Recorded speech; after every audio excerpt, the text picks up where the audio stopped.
How's it going, everybody? Welcome into the Skyline Sports Podcast. I am your host, Jack Hartman, joined as always by my good friend, my co-host on the West Coast, Nick Normand. Nick, how you doing today on this Christmas Eve day?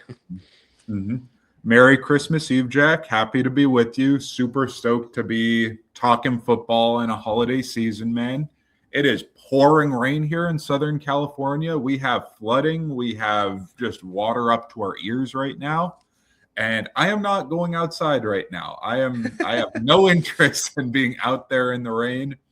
I'm gonna go see my family for Christmas Eve later tonight, and that will be great. But I do not want to be getting all wet and soaked and gross. And so I'm doing pretty well, though. Lots of great football games this last week. College football playoffs are going to be moving along later this week. So very stoked to be getting back at that.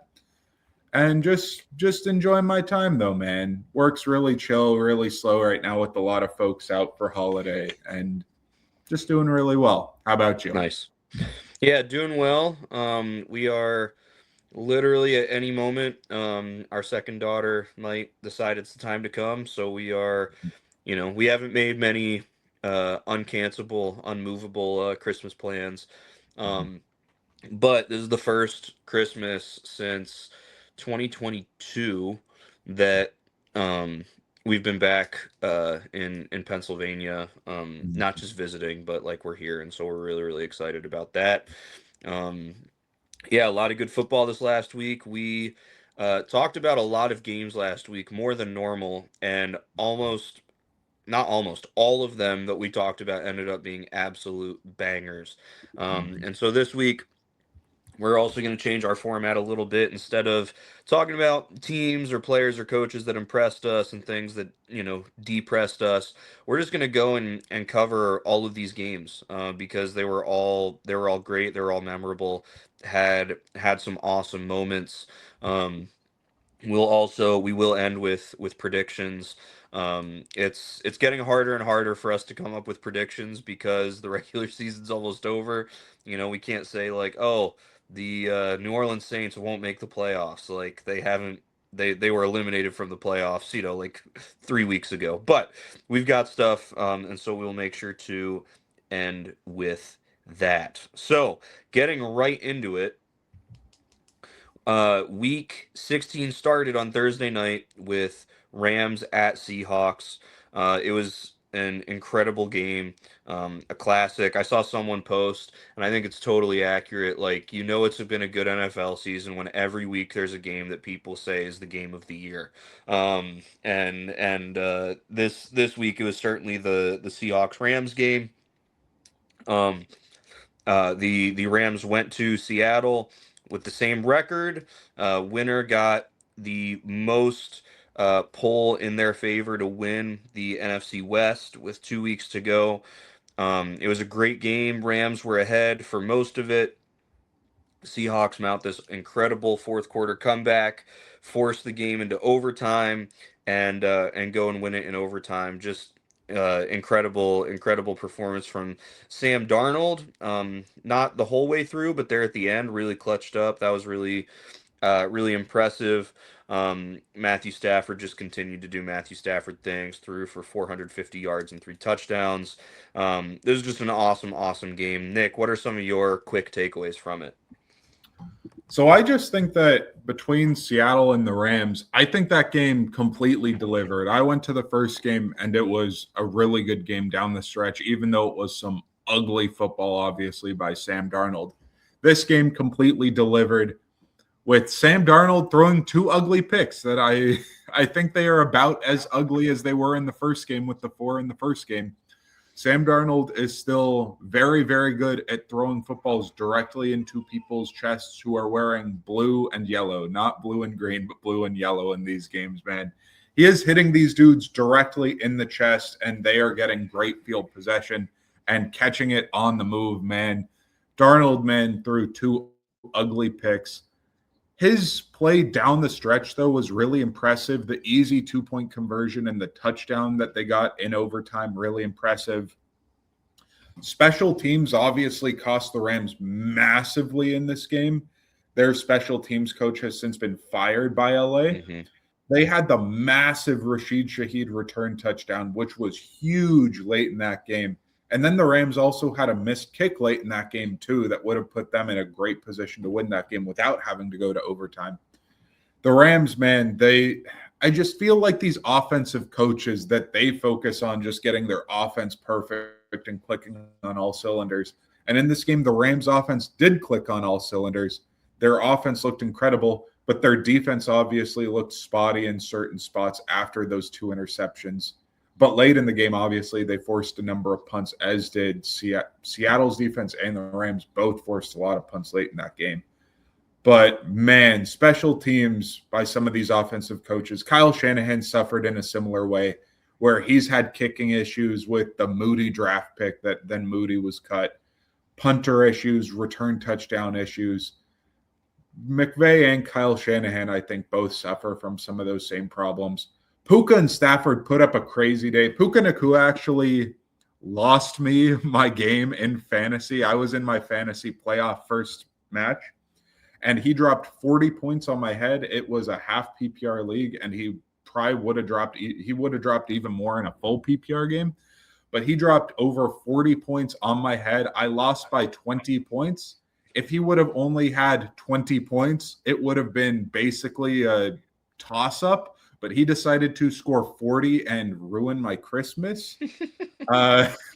Incredible game by Puka. Obviously, there was some controversy with him with some of the stuff that he said in the podcast that he went on. Those outside of football type things, I don't really have a lot to speak on that. He's obviously a great player when he's on the field. Had some injuries last year, plays a very physical brand. But he is a great receiver, and he's playing like the best receiver in the league when he was playing against who seems like the best receiver in the league this year in JSN. Mm-hmm. Great game by Stafford, though, as well as Puka. Stafford put up over 450 yards. Incredible day by Stafford. Puka, insane. Kenneth Walker also had a really good game that I think gets slid under the rug because of the clutch Sam Darnold stuff in overtime. Walker went 11 for 100 on the ground, which is just massive for a team that's been inconsistent with their running game. Between Charbonnet and Walker, I think they have a great tandem at running back, a really strong power running game with an offensive line that outside of, what's his name, one of their guards, Zabel's one of the guards, the other guard really sucks. But the power run game between both of the backs is really, really good. And so I think that showing will kind of be slid under the rug because Darnold cooked late. But it was a great game. It completely delivered. The Rams should have gone for 2 in overtime to be able to seal it to where they potentially couldn't have lost if they had hit that 2-point conversion and forced it potentially into a tie, because a tie actually would have been great, because then San Francisco would be stuck, because right now San Francisco has a path to the 1 seed right now if they win out. And so right now the Rams actually got the worst of the brunt of it. When they lost that game, they dropped from the 1 seed, not to the 5 seed. They dropped to the 5 seed after the loss, but then San Francisco won, and now they're the 6 seed, which, thinking of a Rams team that was just the 1 seed going all the way down to the 6 is just nuts. With what I think a number of people, including myself, think is the best team in the entire NFC, starting out as the 6 is crazy. But what thoughts did you have with that game, Jack? Yeah, I think if you look at the numbers, like, this shouldn't have been a close game. Like, the Rams should have walked out with a decisive win. They won the turnover battle 3-0. They threw for 200 more passing yards. They gave up 0 sacks. They had 4 sacks. Like, everything looks like, Rams won this game 35-23, something like that. But this Seahawks team, man, they overcame it. They overcame obstacles. They did what they had to do to go out there and win this game. Very impressive from Mike McDonald.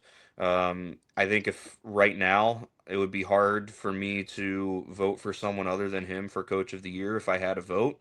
Sure, Ben Johnson and Mike Vrabel are up there, but what he has done with that Seattle team, an organization that really is since probably 2015, really since the Malcolm Butler interception, has really been uh, kind of a disheveled mess that they put a bow on top by making the playoffs a couple times to like look kind of nice, but like yeah, it was a very impressive win for Seattle.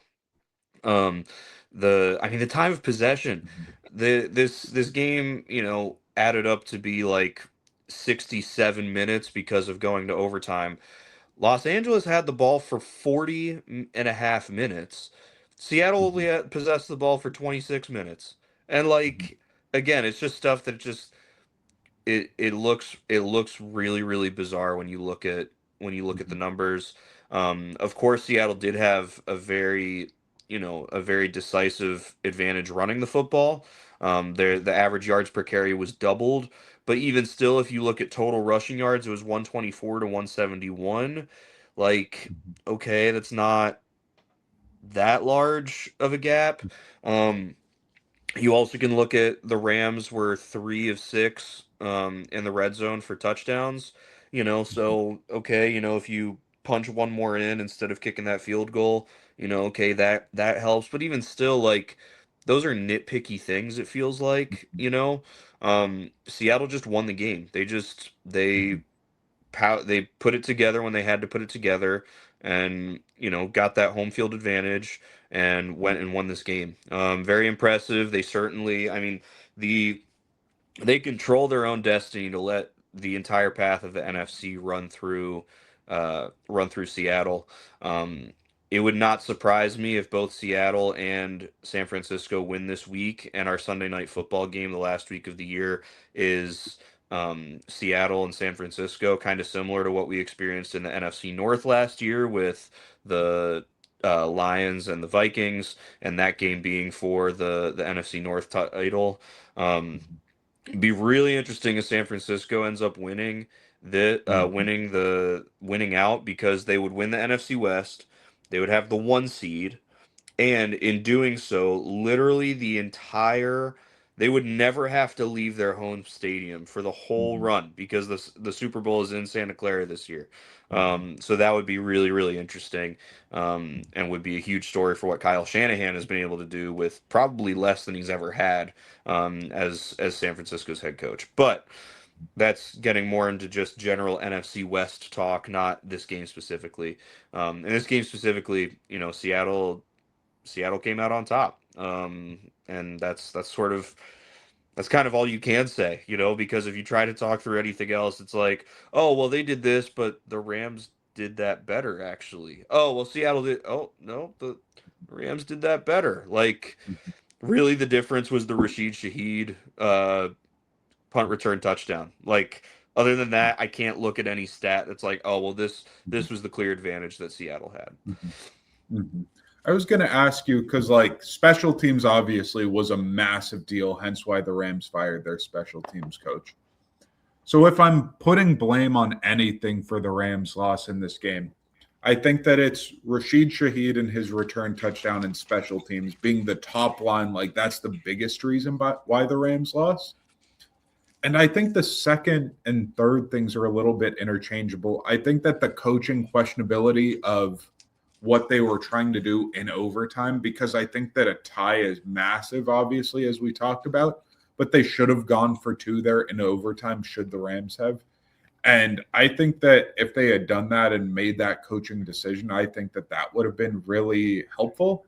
And the other thing is a tie for the Rams, if they had just gone for the tie in regulation and stuck with it and not trying to score super quick in overtime, I think that would have been perfectly fine for them too, because they're just trying to get a tie, even though they were playing very aggressively. I think that coaching thing and what you talked about with the run game efficiency, this is a Rams team that has been playing with a lead every single time. And especially when they lose, they are playing with the lead. And then you get clutch stuff of the Panthers just coming up clutch late in the game. And then Stafford throwing an interception, I believe, was in that game late. But the thing is, I think that if the Rams had a more efficient power run game late to be able to salt the clock, that would actually have been massive. where I think Kyron Williams and Blake Corum are both good running backs. But the thing is, I don't think they're efficient late enough in these games and powerful enough, where Kyron Williams is more scat back, mobile, quick. Like, he's not insanely powerful. He's added on a lot of power since college. Corum obviously didn't look great early in his career and now has looked better. But I think if they did have a bigger back, if they had somebody massive and great like a Derrick Henry, a Najee Harris, a Kenneth Walker, somebody big, that would help them to salt some of these games late to be able to burn more clock. Where the Rams obviously want to throw the football, but the thing is, you want to throw the football to get the lead. If you want to keep the lead and burn clock, you need to have a good power run game late. And they just don't have that. So I'm wondering what it looks like for the Rams to play with the lead in some of these games down the stretch here. Yeah. I think the other thing that's going back to you talking about them going for 2 or not, I think it's really interesting that now that the regular season overtime rules have also been adopted, that both teams get to possess the ball. Mm-hmm. I think it's really interesting, do you want the ball first or not? If you win the toss, do you want the ball first or not? Because if you get the ball second, you know that you know what you have to do, right? And you know if I mean, in theory you get an extra play, if you're the team that gets it second, because you're down a field goal. Okay, you don't need to worry about should I punt it from the 50. Like, no, it's 4th down, you have to go for it. You give yourself that advantage. But let's say Seattle kicks the extra point, there's no way they're getting that ball back unless they force a turnover, really. Like, there's so little time left. The Rams are going to run their like offense that will try to get them in field goal range while also getting rid of all the clock, kick the field goal, win the game, and you don't get the ball back. So it's like, okay, which would you rather be? Would you rather get the ball first or would you rather not? And I just think that's a really interesting thing that we experience now with these overtime rules. Personally, I think that the NFL should adopt the college football overtime, um, because I think that I appreciate and like the idea of, basically you win by 2, right? Like, you get a stop and you score, or you get a stop, they get a stop, or you score, they score, right? Like, but you have to win by 2 possessions, and like, yes, you may give up a field goal. Well, that's still a stop, right? So like, and then we don't have this, one team gets the ball, the other team gets the ball, the first team gets the ball again, and then that's it. Like, there isn't that, like, oh man, well, we didn't get the chance. It's like, okay, we could argue go faster, right? But like, what are you gonna do? So anyway, we got to move on. We have a lot of games to talk about. Okay. Saturday night, Bears, Packers. The Chicago Bears beat the Green Bay Packers at home in Soldier Field. They take a massive advantage in the NFC North. They clinch playoff berth.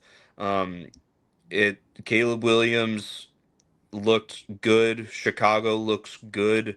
I hate it as a Lions fan, but as a fan of the NFL, it's nice that Chicago looks good a little bit. Yeah, Nick, what were your big quick hitters from this one?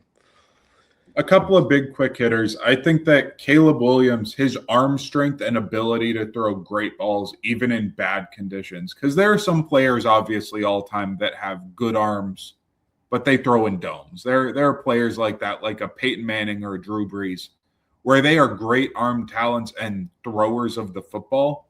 But the thing is, you don't want to be a Peyton Manning who doesn't have the strongest arm, but he knows how to throw it a lot, or a Drew Brees who can throw it a lot and throw it downfield, but you're a smaller player. Both of those players were much better in domes than they were outside. The stats bear that out, and you can eye test see that on the field. Caleb Williams' arm talent to be able to make that throw that he did to DJ Moore late in that game to win that game. He can huck the ball. He can throw pretty spirals in whatever climate you want, and he's just an all-terrain vehicle in that way, man. His ball cuts through the wind. he doesn't lose any arm power when you see spots like that, man. He just has a really pretty ball and some really amazing star capabilities that other players just simply don't have. Even really good players like a Brock Purdy, Kirk Cousins, who lots of people would love to have as their quarterback in their prime. Neither of those dudes you want on a rainy day, on a snowy day, in the cold, outside. This dude, Caleb Williams, can handle it all and just has some star qualities that other dudes just don't have. That was really impressive. Malik Willis was really impressive. I feel that this game could have actually gotten a little bit more hairy with Jordan Love in and Malik Willis not in, actually, just because Malik Willis is going to play safer. He's not going to throw as many dumb balls that Jordan Love will. I think Jordan Love's a really great player. Toyota-thon Jordan Love late in the season has played very well, but he also has the propensity in games like the 49ers playoff game to throw off the back of his foot, lollipop it up high, and his receiver get under it. And in a game like this, I said last week, I think it could have gone ugly. And he didn't really have the shot to make plays like that because he went out earlier in that game. Willis obviously played very well in his stead. I think Willis right now is looking like an interesting bridge quarterback for a team like the Colts, who, with Daniel Jones injured and with Phillip Rivers going back to the nursing home after this, like a team like that, if they want a bridge dude, I think that Malik Willis has made himself a really interesting bridge kind of quarterback.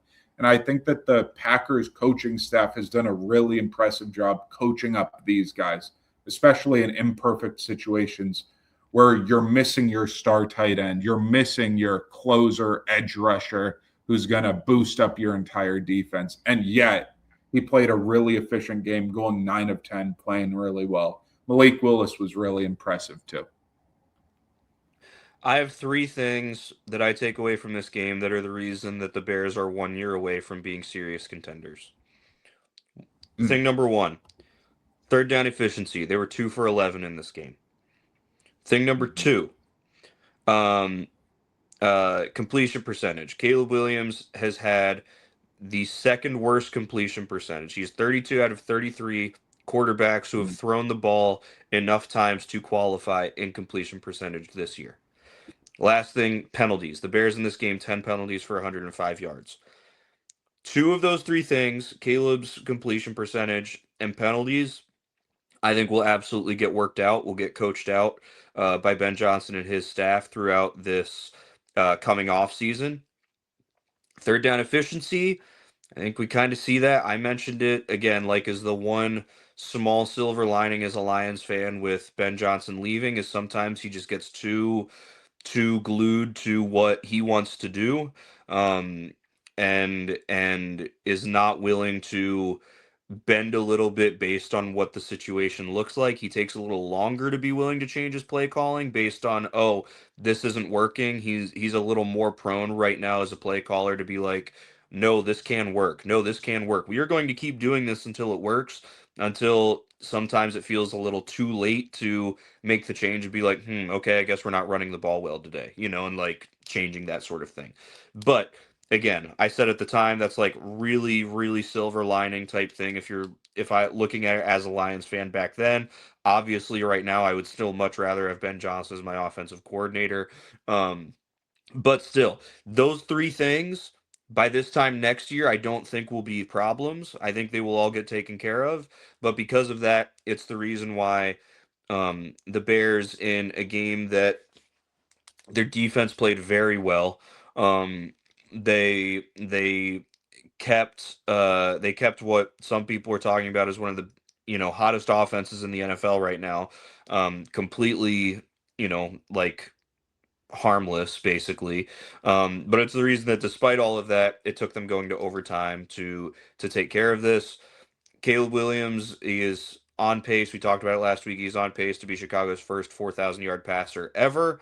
Um, I guess the one place that could potentially not happen is if Chicago's sort of locked into their spot next week, and he can sit going into that last game. But still, the vast difference between the Chicago Bears of a year ago compared to the Chicago Bears right now is very impressive. And of course, it certainly feels like that culminates in a statement victory, a statement win over, your biggest rival. The Bears Packers has an argument to be the biggest rivalry in the NFL. It I wouldn't put it as number one, but you can't say that it doesn't deserve a seat at the table there. So very very impressive win for the Chicago Bears team. All right, next, moving faster now. Bucks Panthers. We talked about that one last week. Even though if you just looked at it, you'd think like, oh, this game is like whatever. But in reality, this was a game for control of the NFC South and control of a playoff berth. If you go and you look at the playoff standings right now, Tampa Bay is the 10 in the NFC, yet is not eliminated from playoff contention, even though Minnesota at 9 is. Just funny thing, it feels like every other year we're either seeing this in the NFC South or the NFC East. Something like this. Sometimes it's the AFC South, but typically it's one of those two NFC divisions. Um, but yes, the Panthers beat the Buccaneers at home, beat them 23-20 to get the to be put in a position where they really, really control their own destiny in this division. Um, they're playing Seattle this next week, who we talked about already, and even if they lose, Carolina will still be in a place that if they win week 18 against Tampa Bay again, then they will win the division. Um, I'm really impressed with this Carolina Panthers team. Some of their wins that they've had this year have been like, okay, like that's worth noting. Bryce Young, it seems like, has finally kind of started to show some signs of potential that would make him worthy of a number one overall pick. I think the I think what'll probably end up happening is Carolina won't have enough patience to continue developing him. Um, and he might be sort of the next example in the Mayfield, Darnold, Jones, example of guys that teams gave up on, that then went somewhere else and put it together. But still, statement win for Carolina. Um, Really, really sad to see for Tampa Bay, just the way they've fallen off, the way injuries have gotten them, and everything like that. Um, you predicted this. You predicted that the Panthers would beat the Bucks this last week, and then they would lose to Seattle, and then the Bucks would beat them in week 18 to win that division. And so far you're 1 for 1 in your and you still have 3 more steps to go. But still a good game. Very positive for Carolina. The fact that Carolina is still in playoff contention and will still be in playoff contention going into the final week of the season is a massive step for that franchise.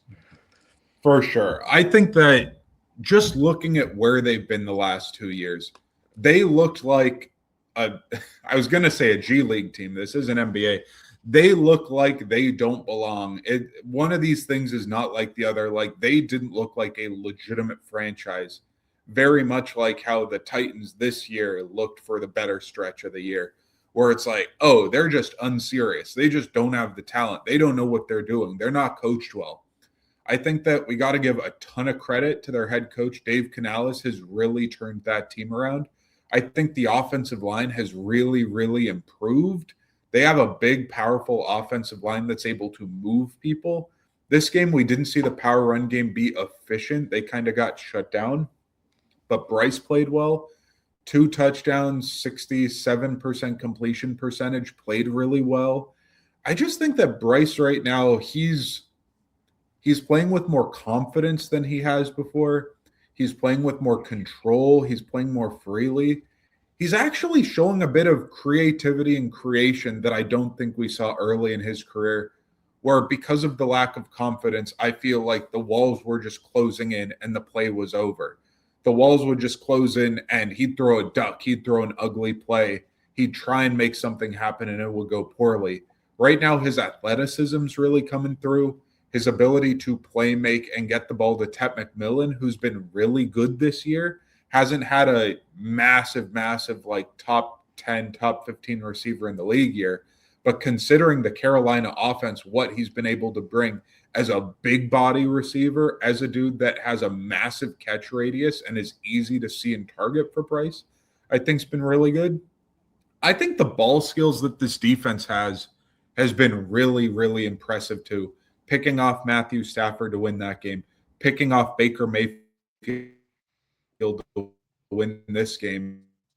Baker Mayfield, that was a terrible throw that got intercepted late in that game. There was nobody there. There was no reason why he should have thrown the ball in that spot whatsoever. But the thing is, the ability to, instead of playing the receiver, play the football is a really underrated skill that DBs can have. And the ability to just say, the ball's over there, I'm going to go get it, rather than trying to focus on, this dude's running by me, this dude's breaking me down, I got to stick with him, oh, I'm stressed out, and just go get the football. Great job by this Carolina defense. I just don't think they're that talented on that side of the ball, and yet they're playing way above their weight class. Very similar, I think, to the Bears, where if you look at the Bears defense, it's Montez Sweat, a couple good linebackers, and a bunch of DBs that have intercepted a ton of passes. They have great ball skills. They, I don't think, are a top 5 or 10 defense statistically or talent-wise who's just playing above that level by getting a lot of timely turnovers and doing a great job with that. Carolina deserves all the credit in the world. The Bucs losing down the stretch here in what we thought was the easiest point in their schedule is devastating. They were in a good spot earlier in the season, and they had injuries back then. And it's not even like the injuries have gotten much worse. They've still had injuries. But to be able to be losing late in the season here down the stretch to Carolina, to teams that I don't think are very good, to the Saints in the last week or two, to the Falcons with Kirk Cousins. Again, Kirk Cousins dicing them up.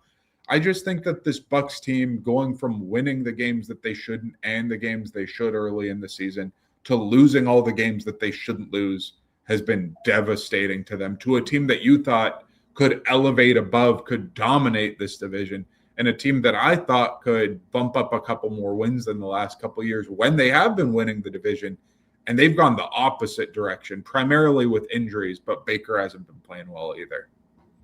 Yeah, really tough for the Bucs, but it's not over. Is as long as, well, let's see. I think if they both lose this week, there's still a chance for the Bucs if they win I week believe so. week 18. If the Bucs So lose it to is. Quinn Ewers, I'm going to be pissed. I'm like, Yeah, how that'll are be you bad. losing to? But I think That'll they be should bad. both be alive going into week 18. Should Yeah, be. yeah. The Bucks. It's not over yet. It's not over yet. So, all right. Moving on to Broncos Jaguars. The Jaguars need more love, man. The Jaguars need more love. Um, they Liam Cohen needs more love. He is. You want to talk about coming into a place and making it better than I think any of us could have ever imagined. Um, Mhm. I think Liam Cohen with Jacksonville, I find it eerily similar to the transition, though it's happened faster with Jacksonville, of Detroit when Dan Campbell showed up, including that Mhm. opening press conference seeming really corny and like, dude, what are you talking about? You know, when he did his Duval and it was terrible, like, but the product on the field has shown, man. You look at the numbers in this one. There are a few things that I feel like stick out to me. One, the Broncos were 5 for 14 on third down, compared to Jacksonville's 8 of 15. That's significant. That because if you can extend your drives, that is more time that the opponent's defense is on the field and they're getting run into and run over. It's more time that you're possessing the football compared to them, and it means that you're getting down the field, and even if you aren't scoring, you're changing the field position and winning the field position battle. So that's really big. The other thing that I think is really big, we talk about how great of a coach Sean Payton is and how brilliant of an offensive mind he is. I see no reason that Bo Nix should be dropping back and throwing the ball 47 times. Like, if you don't have a run game, okay. I feel like Denver has shown that they do kind of have a run game. It could be better, sure. Like, it's not at the level of some of the other teams in the league that have, double digit wins right now. Um, but still, it's not poor enough that you should only be running the ball 17 times and letting Bo Nix throw 47 times. Bo Nix was 28 of 47. He threw a pick. Like, if you're asking him to throw the ball that many times, like, that's going to happen.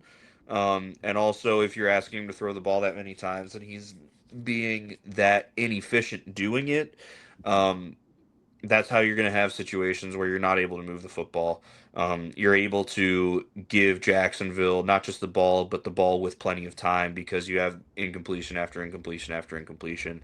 So I think look for Denver to address their running game this offseason. Because also, if you think about what Sean Payton has had in the past, in New Orleans, he had Reggie Bush. He had Mark Ingram. He had Alvin Kamara. Like, he had running games, and he had pass catching running backs as well. So it would not surprise me if it's like, hey, you know what, the RJ Harvey thing, like, it hasn't panned out the way that we would have hoped. We didn't use that high value of a pick on you. We're going to draft another running back. Obviously we're not just going to get rid of you. It's not like we're an undrafted free agent, but still, like, we're going to bring somebody in because this isn't getting the job done. Mhm.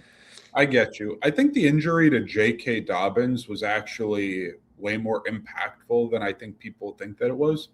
Where I think that R.J. Harvey and J.K. Dobbins, there's not a huge gap between them as running backs, purely runners.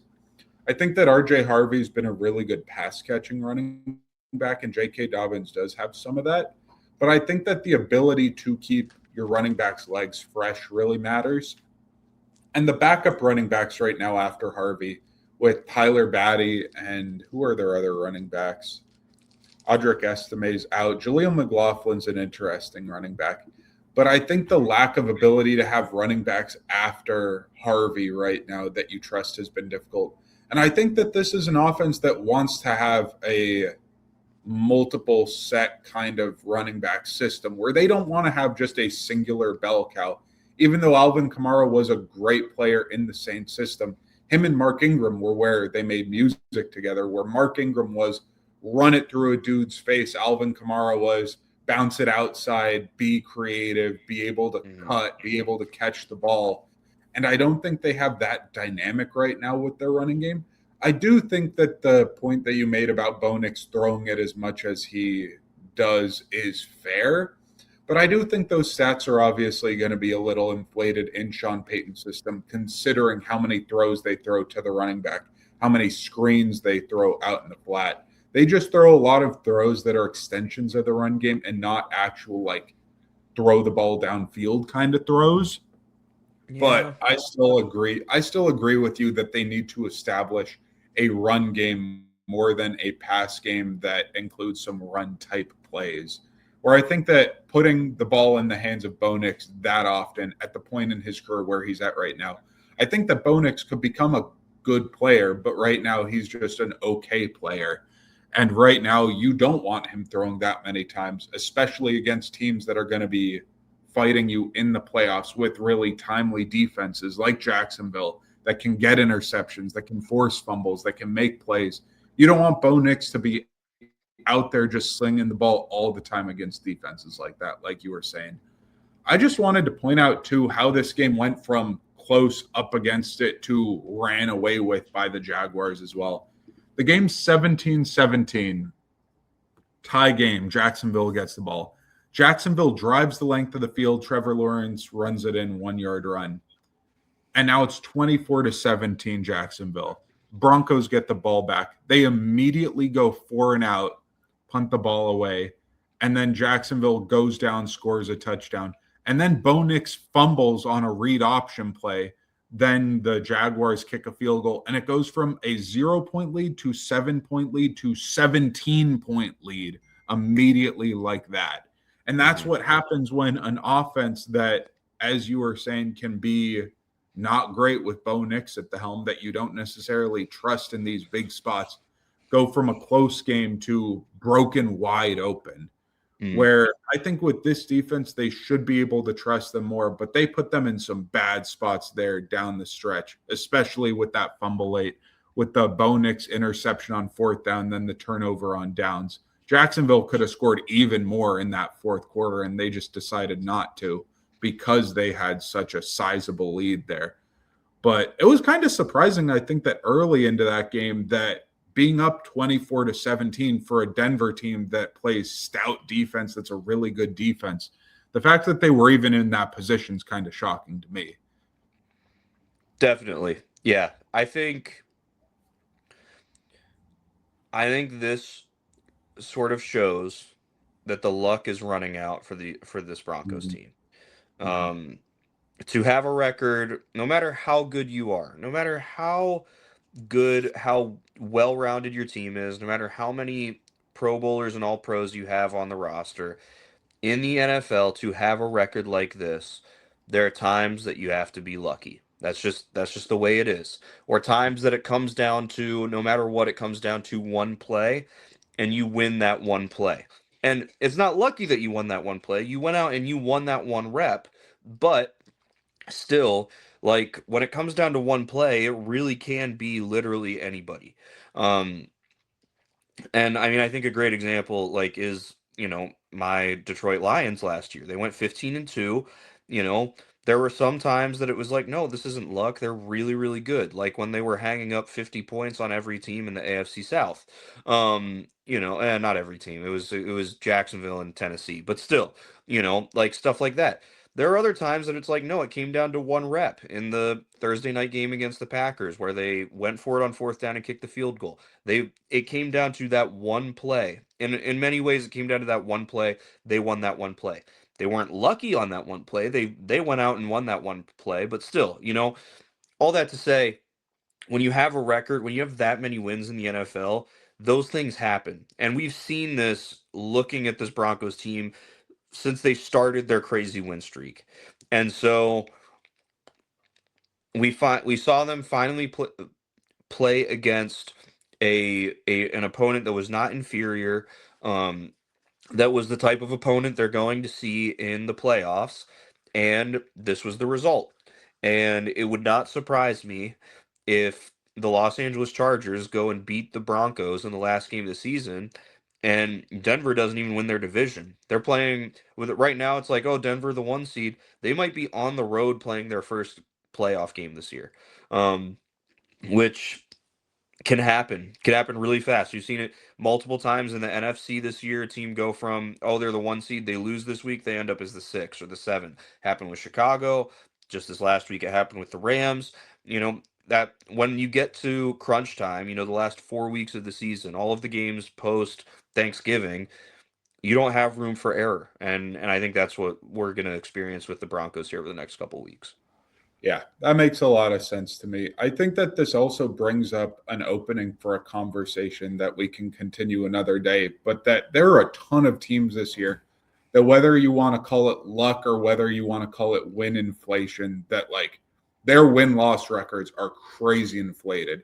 You could look at Chicago or you could look at the Patriots, where their win-loss records are crazy inflated. 49ers, another great example, that these teams, some of them had soft schedules, some of them had coaching changes that they were able to get some breaks. Some of them have turnovers that normally the turnover margin don't always go in your way the same way every single year, that the schedule just breaks in different ways as far as when your bye is, when you're facing teams that are off their bye. And I think that some of these teams have really inflated win totals, that last year some of these teams were bad. This year, they are amazing 12, 13 win teams. And then next year, we're probably going to see some good deflation of 9, 10, 11 win teams and not 12, 13 type win teams among these same teams. Where I think next year, Chicago could be even better than they are this year. They could be an even better football team and have a worse record. I think the Mhm. Patriots, with another draft under their belt might get even more talented. Travion Henderson in the running game might be even more explosive. They might get another weapon, and they're going to have a worse record than this year. But this year kind of just feels like an off year in that regard with the way some of these records have broken. Sure.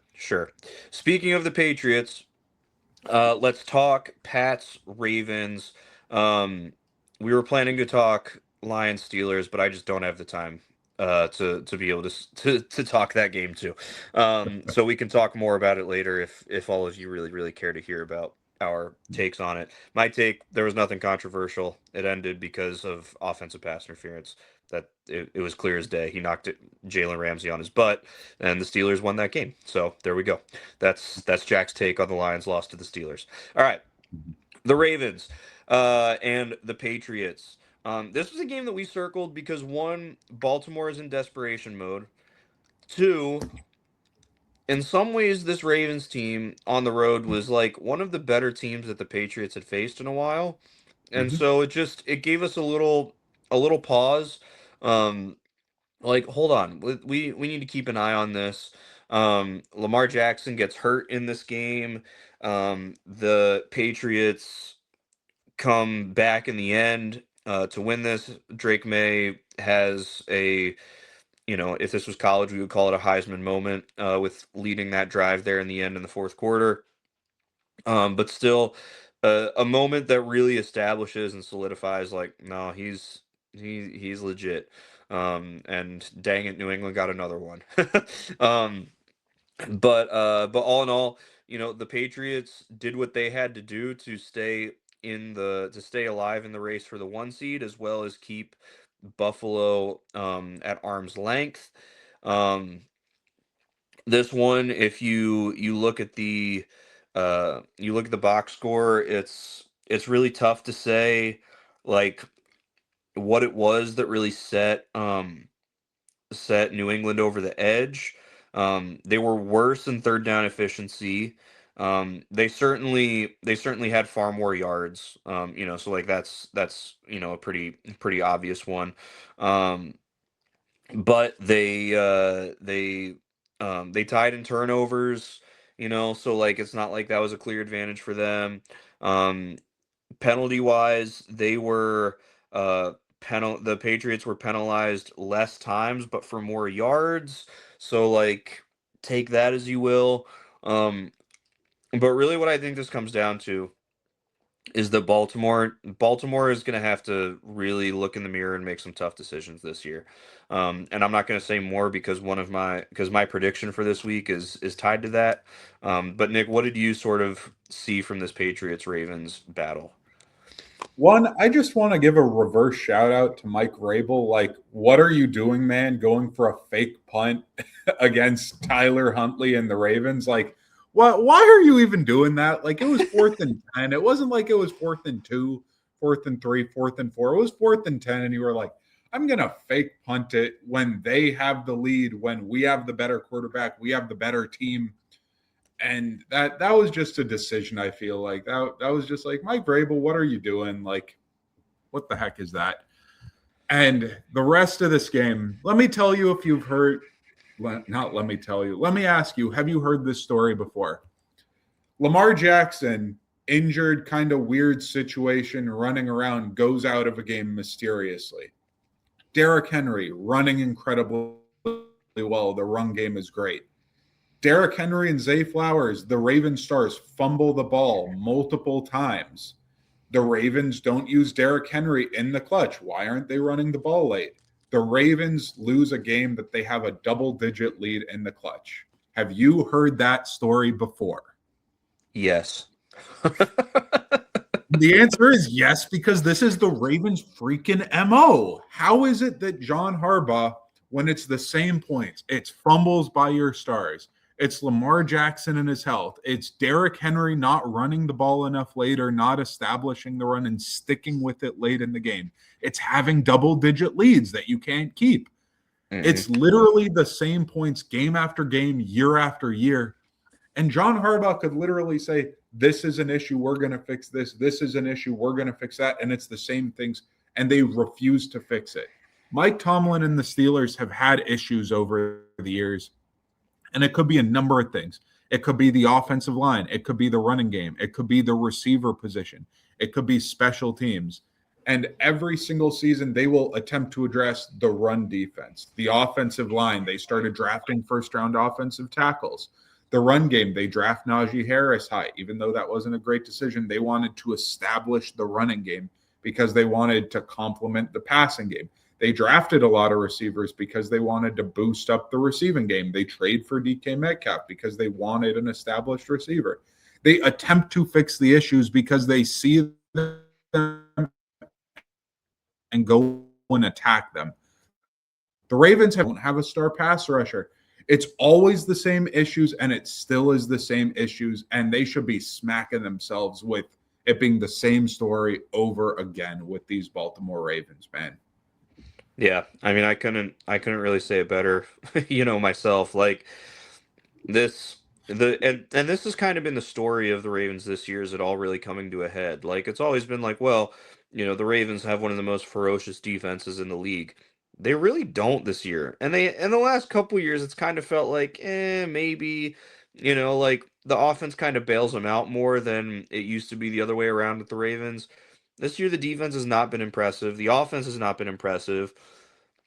And that's how you end up being 7-8 at this point. Like you don't have something that you're really good at and that you're good enough at to make up for your deficiencies elsewhere. You end up with a record like 7-8. Or if you're the Lions, you end up with a record like 8-7. That's how it goes. Time to go to the chalkboard, time to work it out, time to figure out what you're gonna do. Unfortunately, with the Ravens, they've had that opportunity so many times now and haven't taken advantage of it.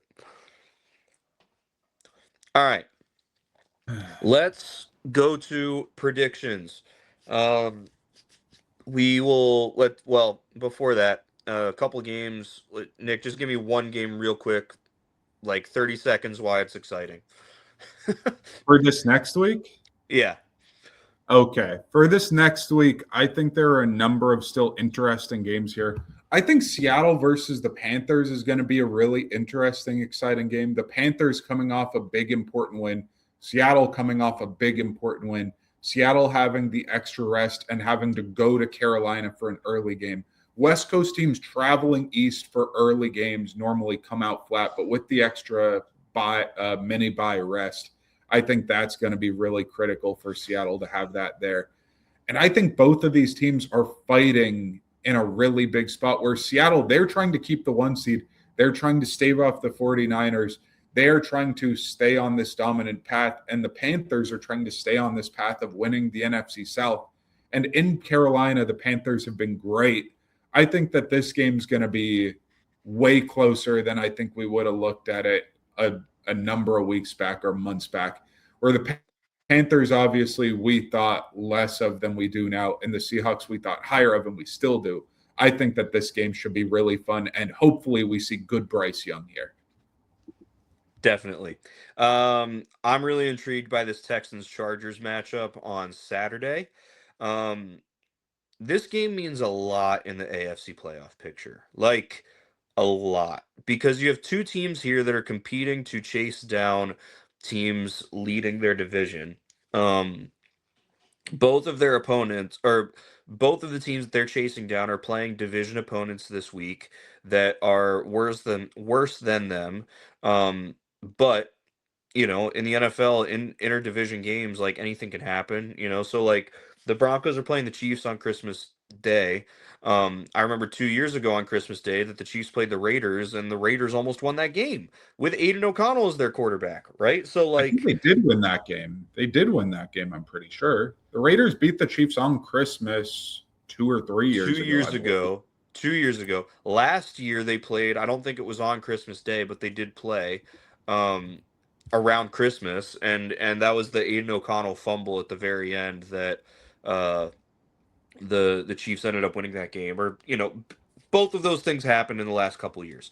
So like the Chiefs might beat the Broncos this week. The Colts might beat the Jaguars this week, which means like if you're Houston or if you're Los Angeles, a win this week might mean that you are tied for your division going into that last game of the year instead of a game back going into that last game of the year and then potentially needing to rely on some other things.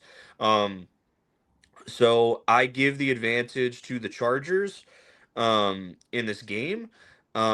Houston, though, more desperately needs this win because if they lose, the only way that they stay alive to win the AFC South is if the Jaguars lose. If that happens, it's because the Colts beat them, and the Colts are the team that's right behind the Texans for that last wild card spot. So I feel like this is more desperation time for Houston in terms of just playoff berth instead of hope for the division. However, the Chargers, the Broncos are far less likely to lose, in my opinion, than the Jaguars this week. So it's more important to chase down the division for the Chargers to win this one. That's a Saturday afternoon game. I think it'll be really, really interesting. Mhm. All right, Nick, what is your prediction for this week? It is 12/24, Christmas Eve at 3:02 p.m. And your prediction is My prediction is that we see the two largest dead cap hits of all time this offseason. And that would be, I think Tua Tagovailoa is going to be either cut or traded. And I think Kyler Murray is either going to be cut or traded. And I think the Cardinals and the Dolphins are going to take the two largest cap hits of all time because I think they are both likely to be cut.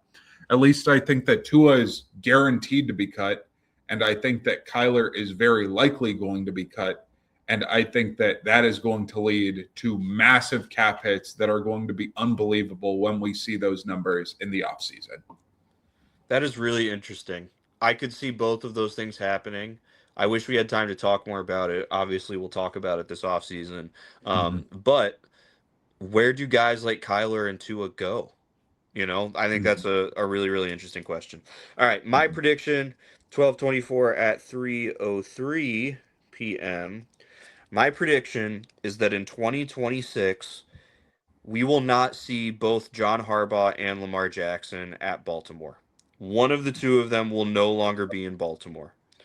Okay. One of the two of them. There's a chance that both of them aren't, That's what but I thought one you were saying for a second. I was like, you're saying that neither of them will be? no. I'm like, oh No, my God. I won't go that far. I won't go that far. But one of the two of them, either they fire John Harbaugh or they trade John Harbaugh because, like we've talked about, this is a pattern of behavior at this point that we see um like Derrick Henry not getting the ball in the fourth quarter when you have a double digit lead. Like it just keeps happening and it's just mind boggling to think about.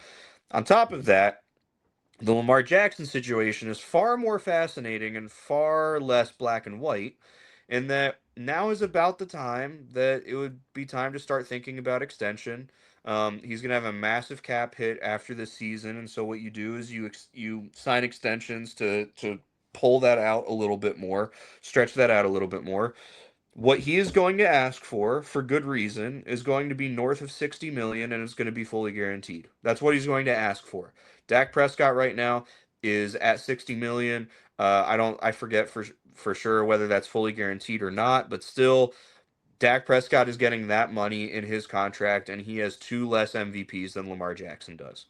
However, if you're the Baltimore Ravens, you're looking at significant regression this year, lots of injuries this year. You still haven't gotten us over the hump at quarterback. When you are a team that is continuously pushing for the Super Bowl, continuously at the start of the season, a team that people are like, they're one of the top teams in the AFC, is competing for a Super Bowl, and you keep not getting it done, that's when you start thinking, is our money better served in other places on our roster to regress at quarterback a little bit, but to firm up the rest of our roster that, like we just talked about, does not have enough flash to be able to do much? Is it worth us doing that and getting drastically cheaper at the quarterback position to do that so that we can get a better all around roster that can go compete for a Super Bowl? That is a serious question that the Baltimore Ravens need to be asking right now. Um, like, don't get me wrong, Lamar Jackson, when healthy, is still a top five quarterback in the NFL, no doubt about it. But at some point, you do have to ask, like, okay, no, it's not like we can get better at the quarterback position by moving on from him. However, can our whole team get better by moving on from him and being able to use our resources elsewhere and get to the point that we could bring somebody else in to play quarterback that is worse than Lamar, but the rest of the roster is so much more elevated in the NFL? I mean, it's true of lots of things, but especially in the NFL, you're only as strong as your weakest link. I think we've seen that from a lot of teams this year that we thought were going to be competitive. Baltimore, Detroit, some others, Philadelphia, even though they've won their division at this point still, right? Like these teams that it's like, oh man, they're gonna be the top of the class. No, you're only as strong as your weakest link. And if your weakest link is as weak as it is, you're not going to be able to be successful. That's a question that Baltimore seriously needs to consider. I would be I can't say I would be shocked. I would be surprised if Lamar Jackson is not on the Baltimore Ravens next year, but I would not say that it would take me completely by surprise. Mhm. And you bring up good points about being able to use that money in other ways and being able to downgrade slightly quarterback. You could also get an insane haul back for Lamar Jackson. Not that I am advertising doing that.